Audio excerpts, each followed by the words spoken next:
성지열기 금요 열정기도회를 성지열기 시간으로 보내고 있습니다. 성경의 지식으로 열정적인 기도 드리기라고 하는 내용인데요.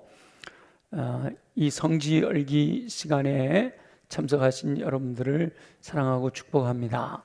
우리 서로 한 번 더 인사할게요. 사랑합니다. 축복합니다. 네. 10가지 주제 다 기억하시죠? 10가지 주제. 자, 제가 쓰면 여러분들이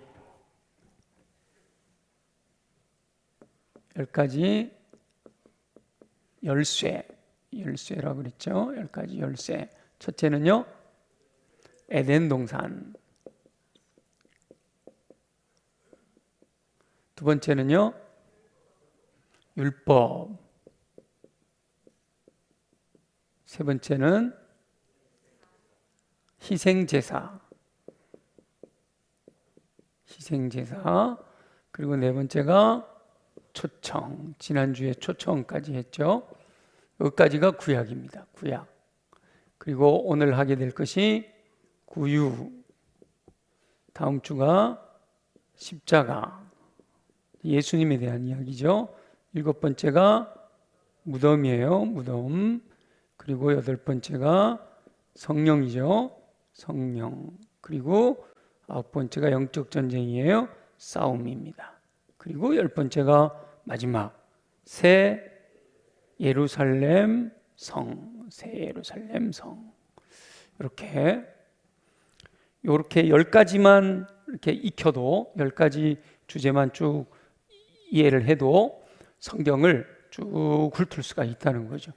그러니까 구약 성경이 굉장히 길잖아요. 그죠? 그런데 4가지로 딱 정리를 해본다. 에덴 동산은 하나님이 창조하셨는데 사랑 때문에 창조하신 거죠. 근데 말씀대로 순종하지 않고 교만하여 불순종함으로 죄가 들어오게 돼요. 그럼에도 하나님 사랑하셔서 가죽옷을 입히시고 여자의 후손을, 거기까지가 이제 에덴 동산이죠. 하나님이 사랑하셔서 만든 옷. 근데 그 사랑하는 영혼들이 하나님 나라 백성으로 살아갈 수 있는 삶에 순종해야 될 법도 그게 바로 율법이고요. 그리고 그 하나님의 백성들이 하나님께 예배하는 데 있어서 가장 중요한 것이 구약에서는 제사가 되는 거죠. 제사. 그 중에서도 희생제사라고 하면 반복되는 여러 가지 절기들을 배웠죠. 그 중에서 7월 10일 날 하는 대속죄일에 대제사장이 양을 잡아 하나님께 대속하는 것은 곧 예수 그리스도를 의미하는 것으로 그렇게 함께 나눴어요. 그리고 하나님께서는 왕정시대가 되면서 선지자들을 통해, 그전에도 늘 말씀하셨지만 특별히 선지자들을 세우셔서 부르셨단 말이에요. 초청하셨다라고 하는 것을 그동안 배웠죠. 그래서 구약시대에 하나님께서 이렇게 초청하시는데 초청하심에 대한 반응이 긍정으로 나와야 되잖아요. 회개하고 돌이켜야 된단 말이에요. 근데 이 반응이 긍정적이지를 않았어요. 하나님께 오히려 대적하는 것으로 나타났어요. 하나님께서 초청하셨는데, 선지자들을 통하여 초청하셨는데 긍정적인 반응을 보이는 게 아니라 대적을 하는 거예요. 거부하는 거예요. 하나님 말씀을 거부하고 오히려 그 하나님의 말씀을 전하는, 하나님의 뜻을 전하는 선지자들을 핍박하고 심지어는 선지자들을 죽이기까지 하는 거죠. 그래서 하나님께서는 이렇게 대적하는 자들에게, 쉽게 얘기하면 불순종하는 자들에게 축복을 약속하셨던 것을, 축복하신 것을 거두어 가시겠다라고 말씀하셔요. 그리고 진노하신다라고 말씀하셔요. 하나님께서는 계속해서 하나님의 말씀이 선포되는데 그 말씀을 순종하면 하나님이 약속하신 축복을 다 그대로 주시겠다고 말씀하시고, 그런데 하나님께서 말씀하시는데, 초청하시는데 거부하고 대적하게 되면 하나님의 진노가 임할 것을 끊임없이 선지자들 통해서 말씀하고 계셔요. 그래서 선지자들의 말씀들이 뭐 이사야처럼 66장 이렇게 되어 있고 굉장히 길기도 하고 이게 뭔 내용인지 잘 모르겠다 그런 내용들도 있지만 그 시대 배경이라든지 이런 것들을 알아야 되기 때문에, 그리고 또 상징으로 이렇게 말씀하고 있고 그래서 어렵다고 생각하지만 요약하면 그거예요. 하나님의 말씀을 선포하시는데 듣고 순종하면 복을 받는 거고, 들었음에도 대적하면 거부하면 하나님의 진노가 임한다 라고 하는 것을 말씀하고 있는 거죠. 결국 하나님의 진노가 임하여서 북왕국 이스라엘, 처음에 사울 임금, 다윗 임금, 솔로몬 임금까지가 통일왕국이라고 그랬잖아요. 그리고 BC 930년 대에 북왕국 이스라엘과 남왕국 유다가 나눠져요. 북왕국은 여로보암을 중심으로 10개 지파가 함께 묶여 있고, 남왕국은 르호보암 왕을 중심으로 베냐민 지파와 유다 지파 두 지파만이 묶여 있게 되는 거예요. 그래서 북왕국 이스라엘은 시작부터가 하나님을 거역하면서 시작했어요. 단과 베델에다가 금송아지 만들어 놓고 하나님이다 그랬었으니까요.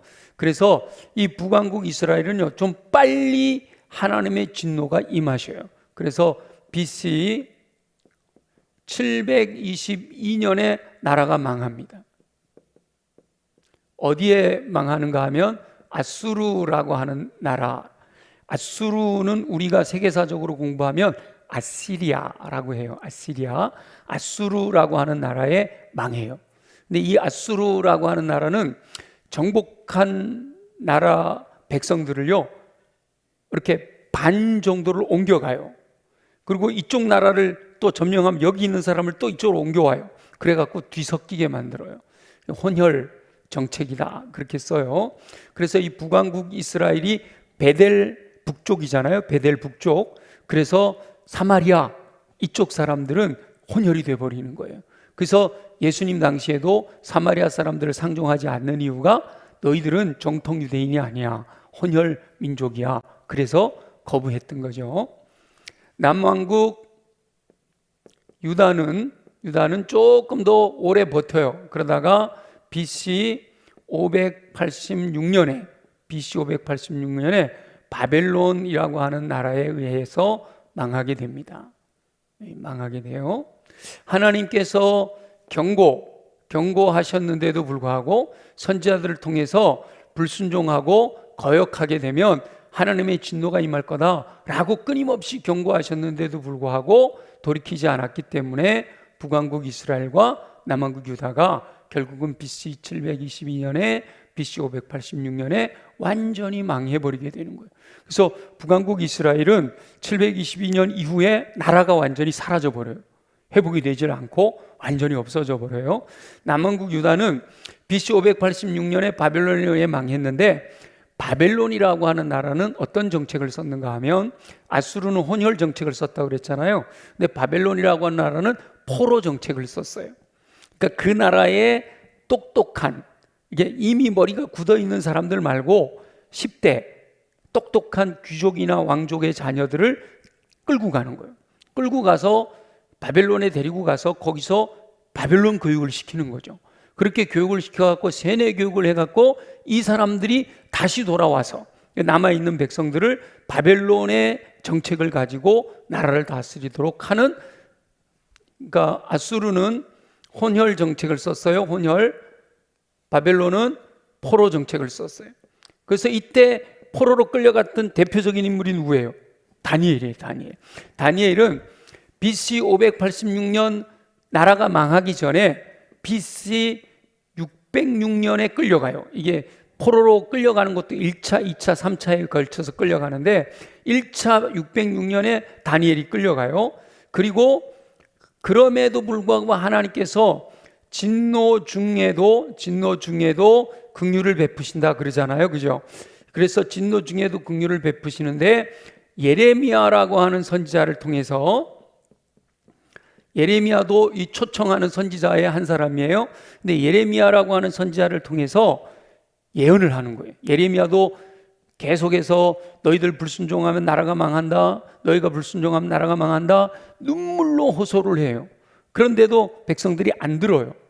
그러니까 나중에는 나라가 망해도 걱정하지 마, 하나님께서 너희들 다시 돌이키기만 하면 포로로 끌려간 지 70년 만에 다시 돌아오게 하신대 하고, 이 예레미야가 70년 만에 다시 돌아오게 될 것에 대해서 예언을 해 주셔요.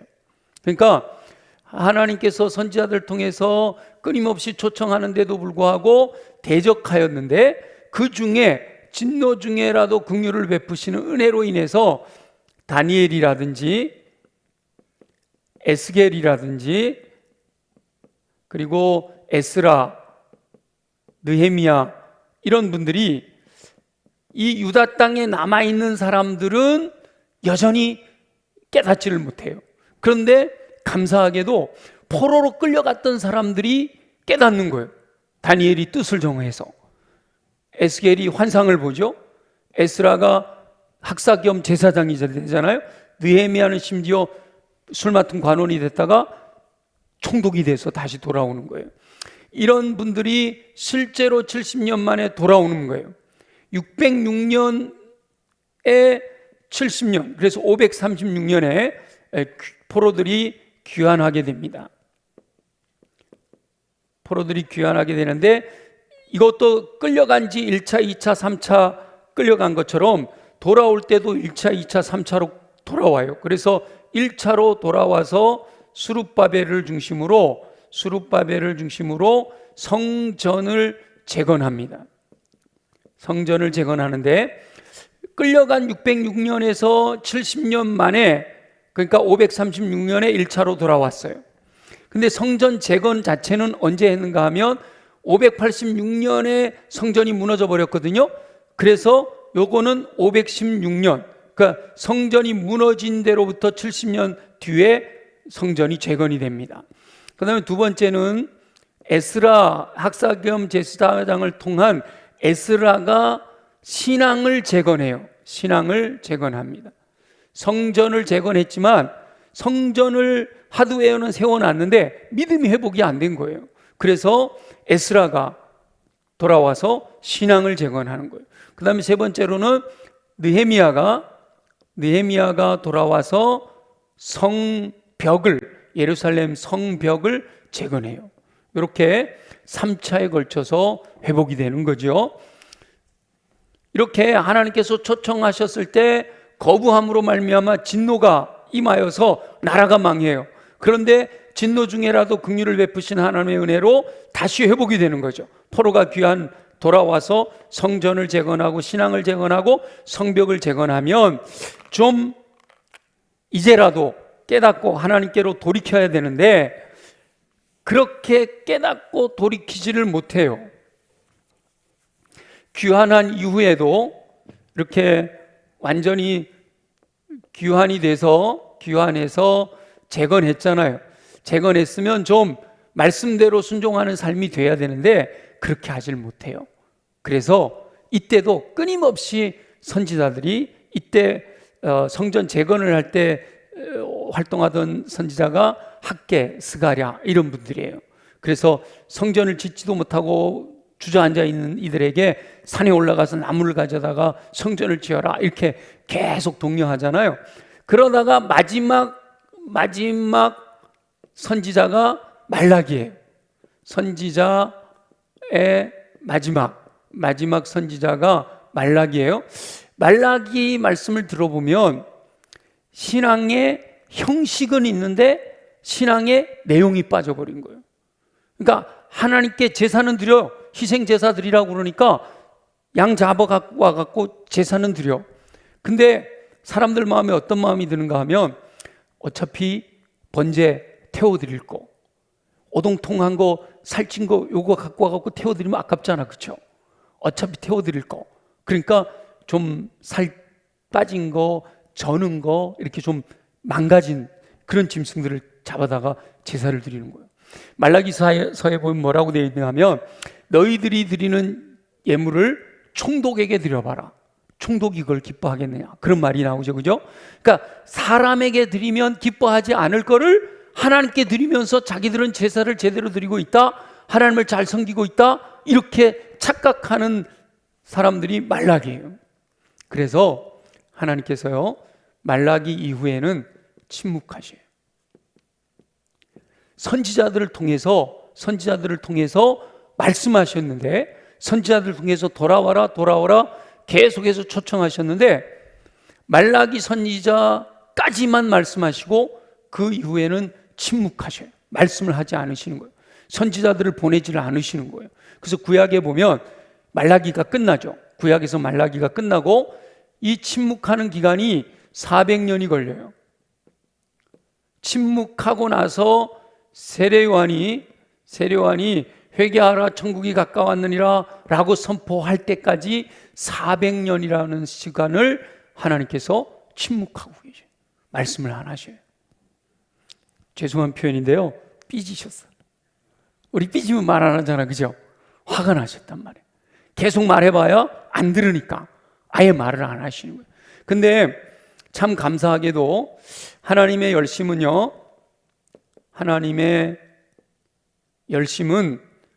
이렇게 침묵하시는 중에도 하나님의 안배하심이 함께 한단 말이에요. 하나님께서 인류 구원을 위한 안배를 하고 계셔요. 인류 구원을 위한 안배는 어떤 것인가 하면 하나님이 침묵하시는 400년 기간을, 하나님께서 침묵하신 400년 기간을 신구약 중간기다 이렇게 말을 합니다. 신약과 구약의 중간 시기, 신구약 중간기라고 말을 해요. 그러니까 성경에 안 나와 있는 거죠. 성경에는 요 내용이 안 나와 있는데 역사는 흐르고 있는 거예요. 하나님이 선지자들을 통해서 이스라엘 백성들에게, 결국은 하나님이 사랑하는 영혼들에게 말씀하지는 않으시지만 역사 가운데 일하고 계시는 거예요. 하나님의 열심히 일하고 계시는 거예요. 그 일하고 계신 것이 어떤 것들이 있었는가 하면, 하나는 제국을 움직이시는 거죠. 제국 그러면 아까 두 개의 제국이 나왔죠. 하나는 아수르라고 하는 제국이 나왔죠. 북왕국을 무너뜨린 아수르. 그다음 두 번째는요, 바벨론이라고 하는 나라가 남왕국 유다를 무너뜨렸어요. 그 바벨론이 어느 나라에게 망하는가 하면요, 마게도냐라고 유명한 임금 아시나요? 알렉산더 대왕이 통치하는 이 마게도냐라고 하는 나라에 의해서 이 알렉산더는요 20살의 왕이 돼서 29에 죽었어요. 29에, 30도 돼, 그죠?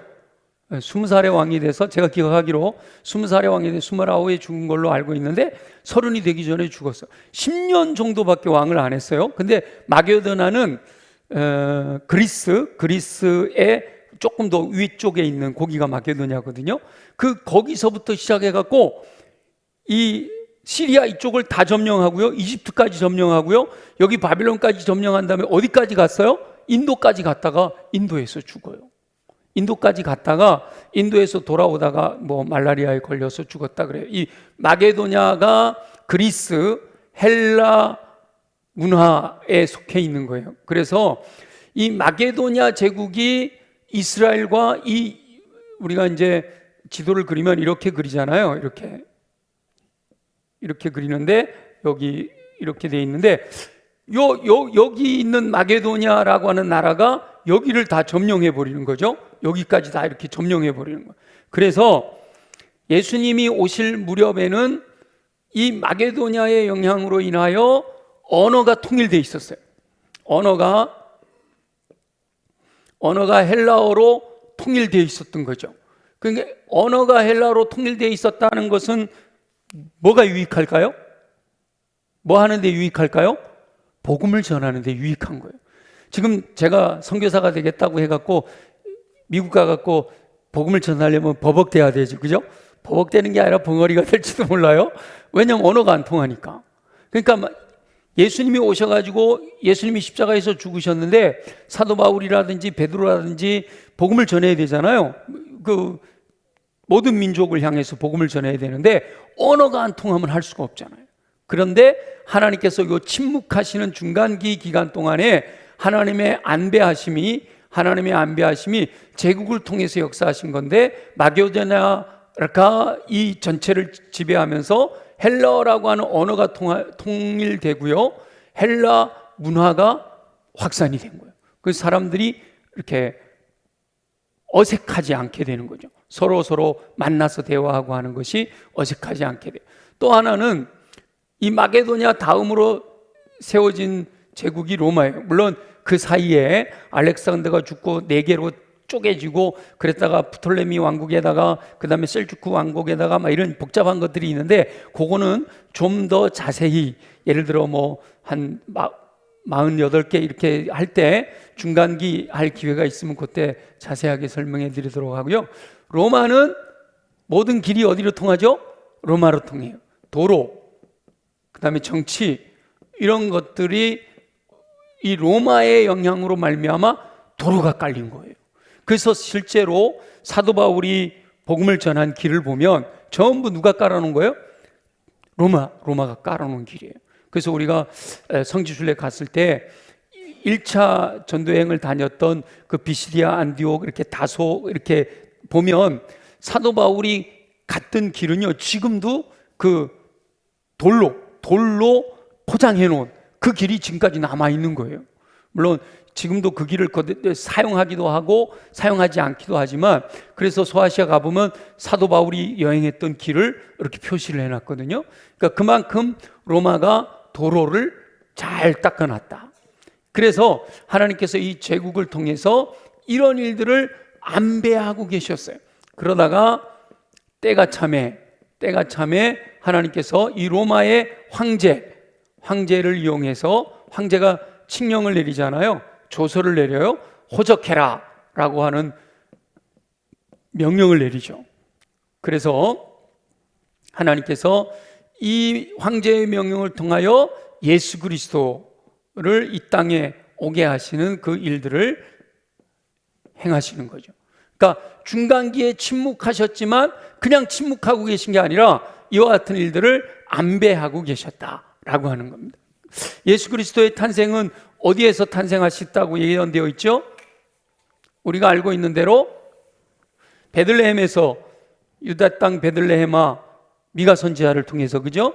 그러니까 예수 그리스도가 구원자로 이 땅에 오시는 그 길을 안배하셨는데, 먼저 예언되어 있기를 베들레헴에서 태어나실 거다라고 예언되었단 말이죠. 그런데 가브리엘 천사장이 만나러 갔던 마리아는 어디 살아요? 갈릴리 나사렛에 사는 거예요. 갈릴리에 사는 거예요, 마리아. 그래서 이 천사장 가브리엘이 마리아를 찾아가서 은혜를 받은 자여 복이 있을지어다 이랬단 말이에요. 그러니까 마리아가 아니 그런 인사가 어찌 심이니까, 이렇게 여러분 밝게 빛나는 천사를 이렇게 우리 다하세 40일 기도하러 와서 여기 앉아서 기도하는데 여기 갑자기 밝은 천사가 나타났다. 어떠실 것 같아요, 여러분? 어떠실 것 같아요? 할렐루야, 기다렸습니다 이럴 것 같아요? 아주 그냥 놀래 자빠질 것 같아요? 놀래 자빠질 것 같아서 안 나타나시는 거예요. 여러분들이 마음이 강하고 담대하면 나타날 수도 있어. 마리아에게 나타나셔서, 그죠? 성령이 너희 아이를 낳을 건데 예수라 하라. 아이고 나는 남자를 알지도 못하는데요, 성령이 잉태하시게 하시는 거다. 그렇게 가브리엘이 알려주잖아요. 그럼 마리아가 주의 계집종이오니 말씀대로 내게 이루어지이다 이렇게 고백을 하는 거예요. 그래서 나사렛에 있는 마리아가 잉태를 했단 말이죠. 근데 약속은 어디서 하기로 했다고요? 베들레헴에서 태어나기로 한 거잖아요. 그래서 하나님께서 로마 황제를 움직이신 거예요. 로마 황제를 움직였다라고 하는 것은 로마 제국 전체가 움직였다는 거예요. 로마 제국 전체가 움직였다는 거죠. 호적을 위하여. 그러니까 사실은 마리아를 베들레헴에 보내서 베들레헴에서 아기를 탄생하게 하기 위해서 로마가 황제가 명령을 내려갖고 로마 제국 전체 사람들이 전부 어디로 간 거예요? 자기 고향으로 호적하러 다니는 거예요. 그러니까 하나님께서는 요 한 가지 일을 위해서도 로마 제국 전체를 흔들어 놓으실 수 있다. 아멘이죠? 그러니까 저와 여러분 한 사람을 사랑하셔서 저와 여러분에게 약속하신 것을 이루어 주시기 위하여 대한민국 전체를 흔들어 놓으실 수 있는 줄로 믿습니다. 진짜 믿어요? 상우는 아멘 안 하는 거 보니 안 믿으시나 봐. 근데 이제 새로운 새 가족들을 위해서 저는 고등학교 때 정말로 하나님께서 우리 학생들도 있고 하니까 고2 때 목사님이 되겠다고 서원을 하고 예수 믿기 이전에는 공부 제대로 안 하고 놀다가 목사 되겠다고 하니 공부 열심히 해야지 해갖고 고등학교 2학년 때부터 열심히 공부하고 고3이 됐는데 내가 미래를 어떻게 해야 될까 고민하다가 철학과를 가야지 이렇게 생각을 하고 고3 학기 초에 새해를 딱 맞으면서 하나님, 제가 그때는 그게 뭐 대단한 건 줄 알았어. 성경을 창세기부터 요한계시록까지를 고3의 그 바쁜 동안에도 공부하면서 성경을 읽을 테니까 제가 원하는 대학에 들어갈 수 있도록 점수를 주세요. 그리고 우리 때는 학력고사였는데 학력고사 점수를 하나님 이 점수를 주세요 요구를 했어요. 들어주셨을까 안 들어주셨을까? 상우한테 물었는데 근데 하나님이 들어주셨어. 오히려 내가 원했던 점수보다 1점이 많게 나왔어요. 물론 1년 동안 성경을 다 읽었어. 근데 하나님께서 제 점수 맞춰주실래? 저는 지금도 그렇게 확신을 갖고 있어요. 83학번 손 들어봐요. 83학번 없죠? 최경실 집사님 83학번 저 때문에 손해보신 분들이야. 네. 하나님께서요 제 점수 맞춰주시느라고 전국 평균을 20점을 올리신 거야. 지난해보다 학력고사 평균이 20점이 올라갔어. 그래갖고 제 점수를 맞춰주신 거라니까. 안 믿어져요? 하나님이 한 사람 마리아를 위해서, 마리아로 하여금 베들레헴에 가서 아기를 낳게 하기 위해서 로마 제국 전체를 흔들어 놓는다니까요. 전 그래가지고 하나님께서 내 기도 들어주시는 거 너무 감사하고 지금도 저는 그렇게 생각을 해요. 근데 더 놀랐던 거는 일산 세계록교회 주성민 목사님, 그분은요 점수 높여주신 정도가 아니더라고. 십수를 했대. 그분은 신대원을 가려고 신학대학을 감리교 신학대학을 가려고 십수를 했대. 십수. 말이 십수지. 상년 십수하면 큰일 나는 거야. 그치? 근데 대학 가려고 10번을 재수를 했대요. 근데 11번째 시험을 봤는데 하나님께서, 그분 표현이에요, 하나님께서 니는 도저히 점수 갖고는 대학 못 가겠다. 너는 도저히 점수 갖고는 대학 못 가겠다. 그래갖고 수시가 생겼대. 수시 전형이 그래갖고 생긴 거예요. 그래갖고 감리교 신학대학이 3개인데 3개 다 붙었대. 골라갔대요. 그래서 훌륭한 목사님이 되신 거 아니에요? 자, 그러니까 이런 것들이 성경에만 나와 있는 게 아니라 지금도 실제로 역사하시는 줄로 믿습니다. 저와 여러분들이 한 사람, 저와 여러분이 내가 한 사람이지만 내 기도를 들어주시기 위해서 대한민국을 흔들어 놓으실 수도 있고, 심지어는 뭐예요? 제국을 흔들어 놓을 수도 있는 거예요. 그래서 베들레헴에서 태어나게 되는 거죠. 베들레헴에서. 그래서 베들레헴에서 예수 그리스도께서 탄생하셨는데, 예수 그리스도는요 원래는 어떤 분이셨어요? 하나님이시죠. 원래는 하나님이셨는데 하나님이 자기를 비워 사람의 모양으로 오신 거죠. 사람의 모양으로 오셨지만 죄는 없으신 분이에요. 죄 없이 거룩하신 분이죠. 이게 왜 중요한가 하면 인류를 구원하는 구원자, 메시아가 되려면 하나님이시고 사람이면서 죄는 없어야만, 이게 구원자로서의 조건이 되는 거예요. 구원자로서의 조건이 되는 거죠. 근데 이 예수님이 베들레헴에 탄생하실 때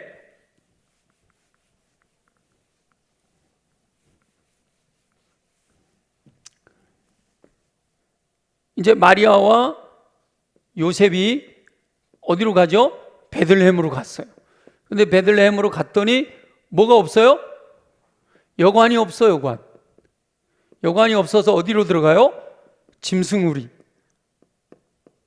마구간이라고 보통 얘기하는데 성경에 마구간이라는 표현은 없어요. 사실은 마구간이라는 표현은 없고, 그리고 예수님 당시에 말이라는 거는 굉장히 비싼 거예요. 그래서 마구간이 과연 있었을까? 베들레헴이라고 하는 작은 동네에 여관에 마구간이 있었을까? 의문이 있어요. 그래서 짐승우리. 그래서 태어나자마자 예수님은 어디에 누워 계셔야 됐어요? 구유. 이거는 사실은 짐승의 먹이통이잖아요. 먹이통. 짐승 먹이통에 짐승우리에서 태어났으니까 그 중에 막 이 똥 있고 막 거적 이렇게 건초 있는 데다 눕혀 놓을 수는 없잖아요. 그 중에 제일 깨끗한 게 뭐예요? 먹이통, 구유. 거기에다가 강보니까 이불로 이렇게 싸서, 그러면 구유가 사실은 갓난애기니까 뭐가 되는 거예요? 요람이 되는 거죠. 침대가 되는 거예요. 그래서 구유에 모셔두었다, 이렇게 된 거예요. 이 구유에 누워있는 베들레헴에서 여관이 없어 짐승우리에서 아기가 태어나는 그때에 천군과 천사들이 누구를 찾아가죠? 들에 있는 목자들을 찾아가요. 목자들을 찾아가서 천군과 천사, 밝게 빛나는 옷을 입은 천사가 목자들에게, 백성들에게 미칠 큰 기쁨의 좋은 소식을 전한다 그러잖아요. 큰 기쁨의 좋은 소식. 그러고 보니 오늘 성경은 안 읽었다, 그죠? 누가복음 2장 8절부터 14절까지 성경을 안 읽고 그냥 바로 시작을 했는데 한번 읽어볼까요? 누가복음 2장 8절에 14절 시작.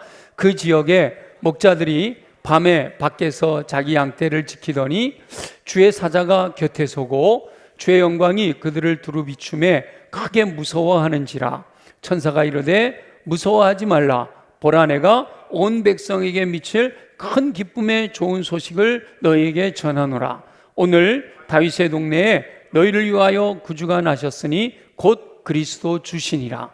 너희가 가서 강보에 쌓여 구유에 누워 있는 아기를 보리니 이것이 너희에게 표적이니라 하더니 호련히 수많은 천군이 그 천사들과 함께 하나님을 찬송하여 이르되 지극히 높은 곳에서는 하나님께 영광이요 땅에서는 하나님이 기뻐하신 사람들 중에 평화로다 하니라. 아멘. 큰 기쁨의 좋은 소식을 전하겠다 그랬는데 구유에 누워있는 아기를 보게 될 거다 그랬잖아요, 그죠? 근데 구유에 누워있는 이 아기가 너희들을 구원할 건데, 이 아기의 탄생은 하나님께는 하늘 지극히 높은 곳에서는 하나님께 영광이고요, 그 다음에 땅에서는 평화죠. 평화. 땅에서는 평화인데 어떤 사람들에게 평화요? 기뻐하심을 입은 사람들. 그러니까 기억하세요. 기뻐하심을 입은 사람들에게 평화예요. 모든 사람에게 평화가 아니에요. 하늘에서, 지극히 높은 곳이 하늘도 아니고, 그래서 우리가 이걸 요약해가지고 줄여서 하늘에는 영광, 땅에는 평화 그러는데 정확한 표현은 안 돼요. 우리가 하늘 그러면 공간적인 하늘을 생각할 수가 있고, 땅에서 평화 그러면 땅에 있는 모든 이에게 평화인 줄 알지만 공간적인 하늘이 아니고 지극히 높은 곳이에요. 그러니까 하나님이 계신 하나님의 나라에서는 하나님께 영광이 되어지는 거고, 땅에서는 기뻐하심을 입은 사람들 중에 평화예요. 그럼 기뻐하심을 입은 사람들이 누구냐? 그게 중요한 거죠. 이거 이제 지울게요. 기뻐하심을 입은 사람들 중에 평화인데, 기뻐하심을 입은 사람들이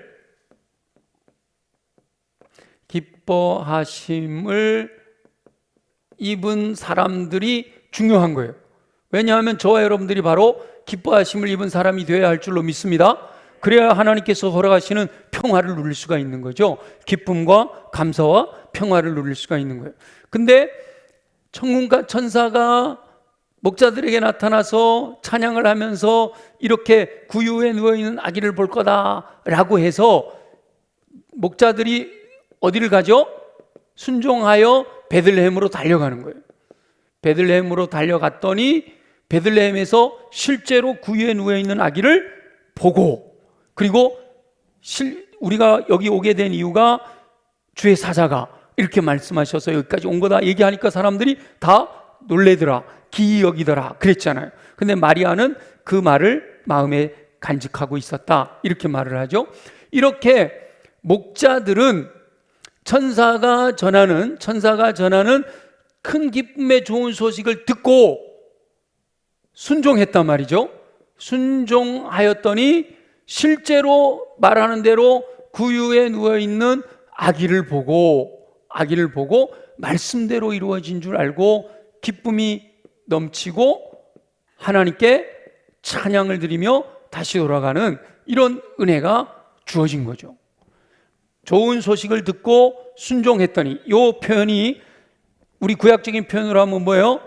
선지자들이 말하는 초청하는 음성을 듣고 뭐예요?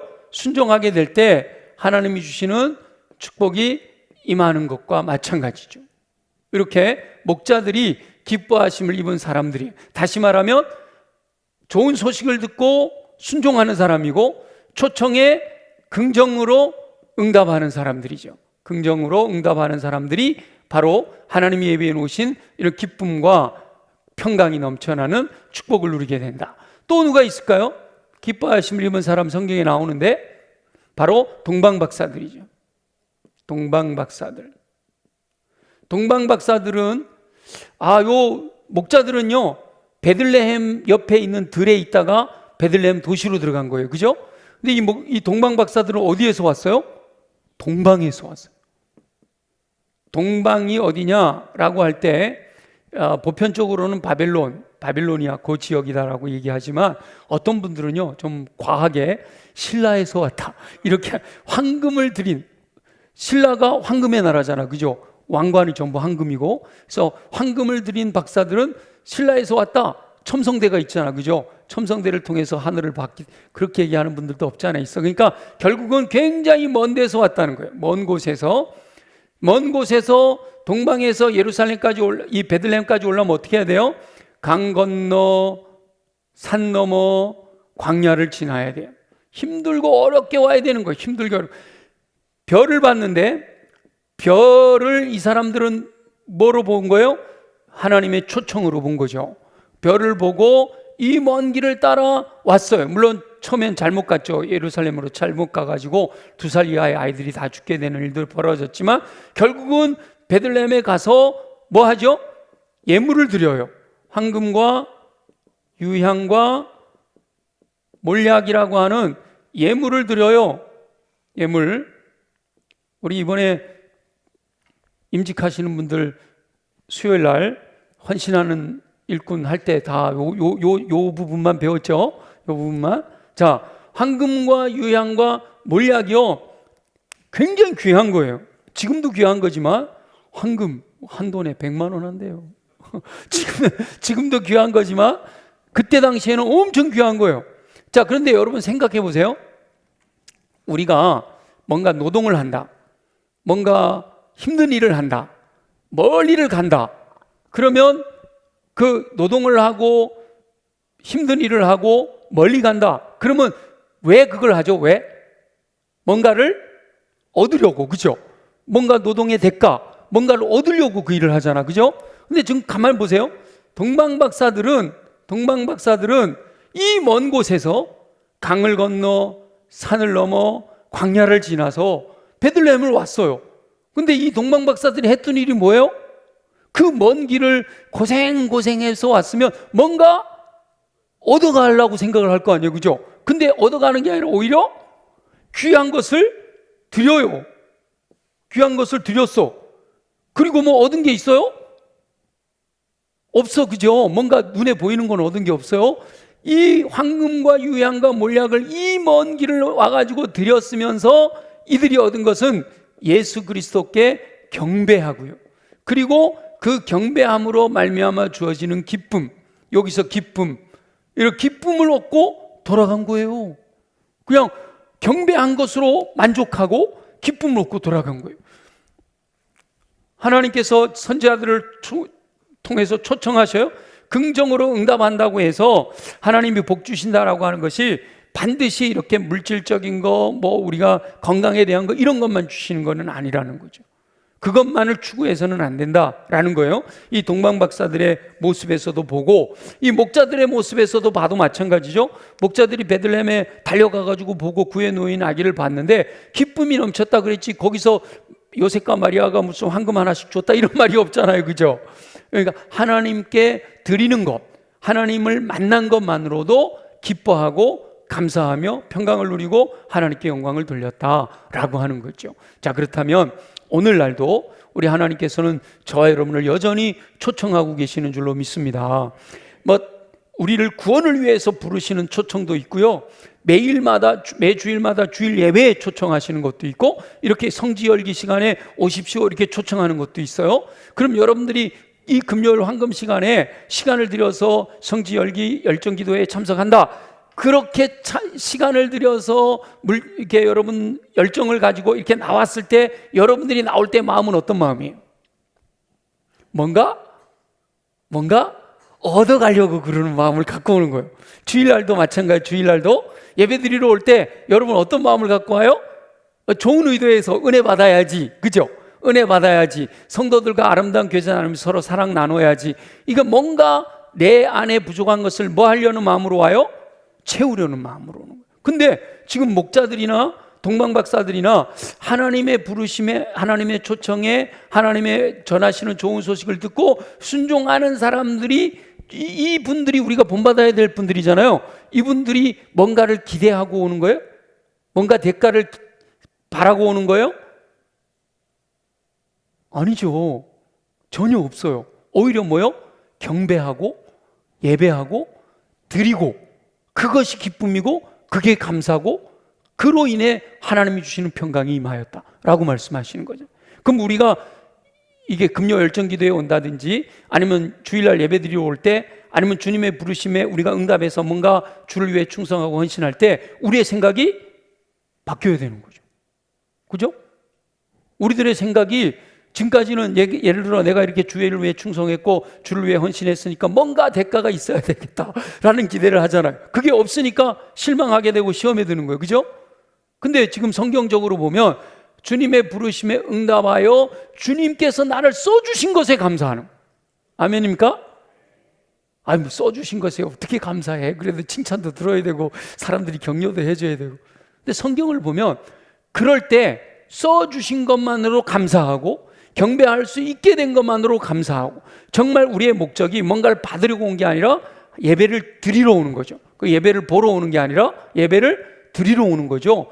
그래서 시간 들여, 물질 들여, 내 마음 들여서 주님 사랑한다라는 고백을 하는 거잖아요. 그렇게 고백할 때, 그렇게 드릴 때, 그렇게 경배할 때 주님께서 우리에게 주시는 것이 뭐라고요?